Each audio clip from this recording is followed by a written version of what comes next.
Welcome back. Welcome back to Necromanteia book reviews. We are here today in Volume 2, where we have a revisit on Necromancy from Volume 1, and some of the previously mentioned lore, given a little recap here, so we're not going to go into that.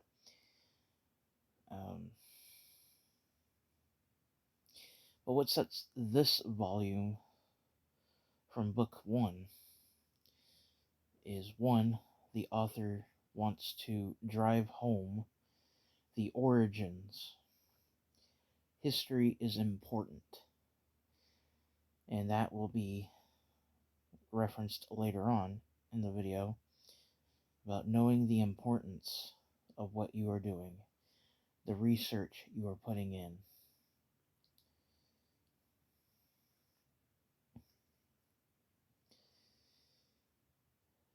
We go into spellwork in various cultures, and of course, he wants you to do your own research, and it is heavily applied. If you are not willing to do the work, then walk away. This isn't for you.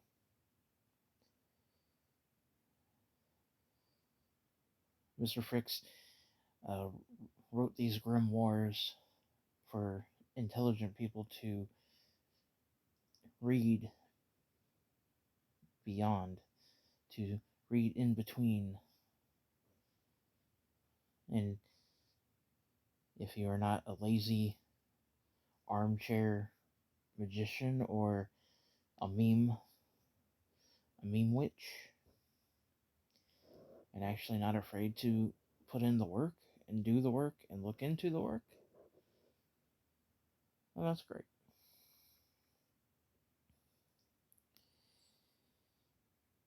Now I'm skipping the previously mentioned, and we're going into point 1, the chapter on Taoist Necromancy. The author, Mr. Frix, goes into almost great detail and offers Eastern versus Western terminology,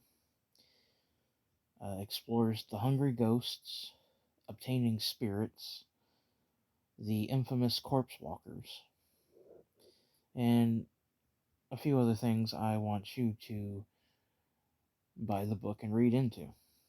And you can also read into the main book, Taoist Necromancy,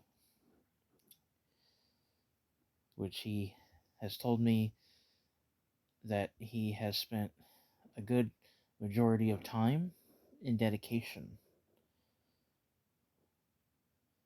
into Taoist Necromancy.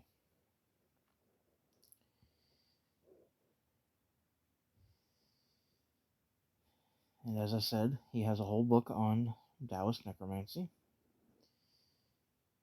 And then the previous chapter we go into Celtic Necromancy and animals.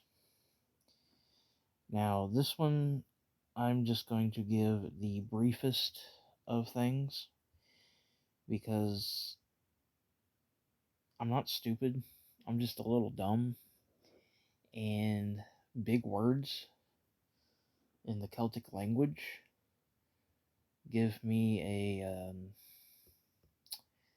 how do you say, a tongue twister. Now this section is very beautiful in the fact that it explores Celtic necromancy, almost similar to shamanism, which, in a way, shamanism is a form of necromancy. And it goes through animals. In this chapter, we explore more into reincarnation. When you die, you get reincarnated as an animal, so on and so forth, which is in popular culture today. And it's explored in the tale of Tuan Mac, son of Karos, and I'm pretty sure I butchered that, but I'm sorry. He also gives us Celtic terminology as well. And then we go into more Clepothic necromancy. Here in this chapter, he gives a more in-depth from the first volume of knowledge, comparing Goetic names and offerings to Hades and all that.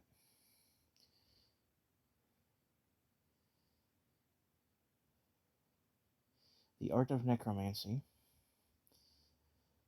through certain Goetic spirits and names. And he gives you the sigil and a brief and minor description of who they are and what they do. Again, research is heavily applied.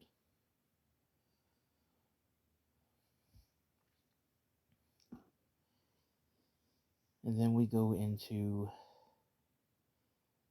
the chapter of creating an oracle skull. An oracle skull is the skull of a very learned person and must have its entirety, i.e., the bottom jaw has to be attached. And once you find the right stuff, you can turn this skull into an oracle skull for divinatory practices. And I believe it lasts up to 85 years before the spell dissipates. He goes and gives the story of Skull of the Prodigy Kid, as well as various other forms of oracle skulls. It's a pretty neat chapter. But again, you have to check your local laws on owning human remains and buying human remains. And obtaining human remains illegally is frowned upon. Don't do it, kids. And then we have the Necromancer's Steed, the Horse of the Dead, also referred to as Hellheist or Hellhest. And working with this messenger between the living and the dead. Nothing really more to say on that. It's like a really short thing. However, to my surprise, we're going to get into the interesting aspect of this book. And I'm not saying that I know for a fact, but I'm not really a Star Wars aficionado. I'm not really familiar with the expanded universe. I'm just familiar with the canon, films and the TV shows. Well, not the Clone Wars. I found that kind of boring, honestly. But in this book, we explore Sith necromancy. Now, the Sith have been always the dark side of the Force, and I made a previous video, and Star Wars recently has been very applicable to spirituality and mysticism. I mean, in my previous video, I compared, some of the things that can be used in spirituality on top of there actually being Jedi and Sith practices, like actual practices, like to the equivalent of H.P. Lovecraft specific practices. And there's a lot of left-hand path teachings with the Sith, and I'm not 100% sure, but I think we go into the expanded universe deep lore in this chapter with the Sith and the tale of the Scroll of Sith Sorcery, which is forbidden. So when we get to episode 9, where the planet the Emperor was on, which is the Sith homeworld, if I'm not mistaken. If I am, I'm sorry, it's been a year since I watched it.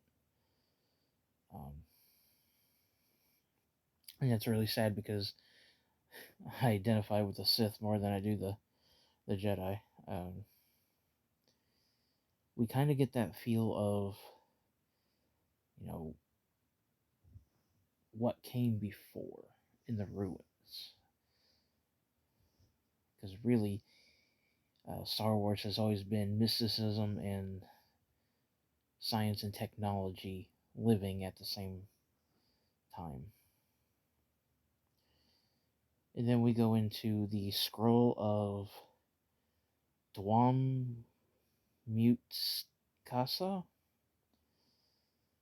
and the relation with the tale of the Traveler and the Mummy. We learn in the Scroll of Dwam Mutkasa, I'm sorry if I'm butchering that, words. We learn that we are to be careful in calling up what we cannot put down. Ego and pride, the loss of everything, and the pushing yourself to obtain the power and knowledge you seek, and ultimately the act of being consumed by it, letting it swallow us whole.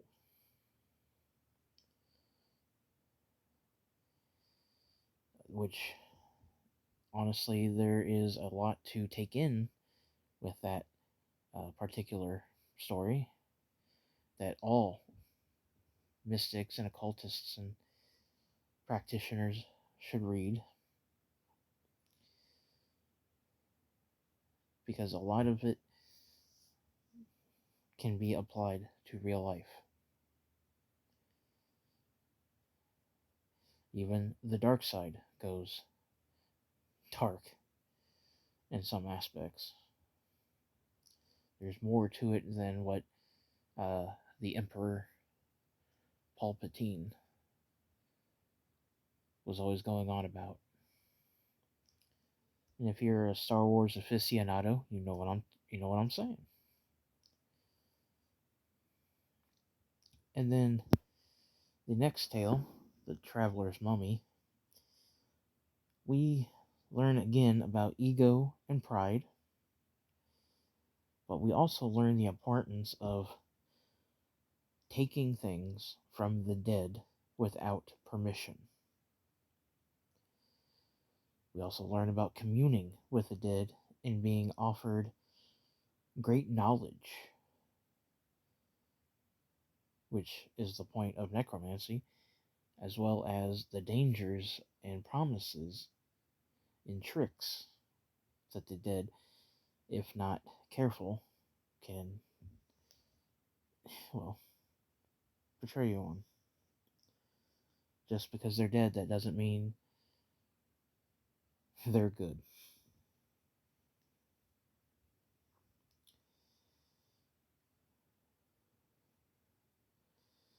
So, I'd like to close out this video that no matter what culture or pop culture you find yourself in or watching, necromancy is universal and much richer in lore if you're willing to do your research, dig deep. And if you are a smart person, you can read in between the lines and be able to put things together, getting out there and doing the work. And that's what Mr. Frix is accomplishing with these 3 grimoires. This particular book, Volume 2, is more of a grimoire.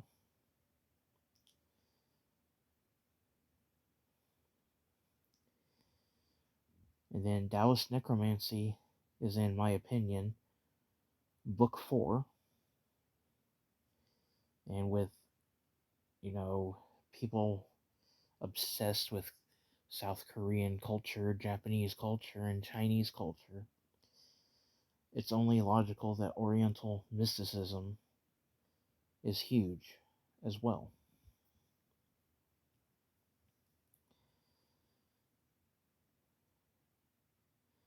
And then finally, once again, please check your local laws in obtaining human and owning human remains. Please do not desecrate graves. Do not steal from the graves. There are various websites where you can legally obtain human skulls and bones. It is highly, highly advised that you check your local laws. I know New York, for example, is a state where you cannot. So, please be advised. And with that, I hope you've enjoyed this review of Volume 2. If you have any questions, comments, and concerns, please feel free to leave them in the comment section down below. If you would like to come find me, my links are in the description. The link to the books are in the description as well, if you'd like to obtain a copy. And various other occult grimoires. And with that, I would like to thank you all for watching. Thank you all for listening. I love you all. Cool runnings. Irie Ites.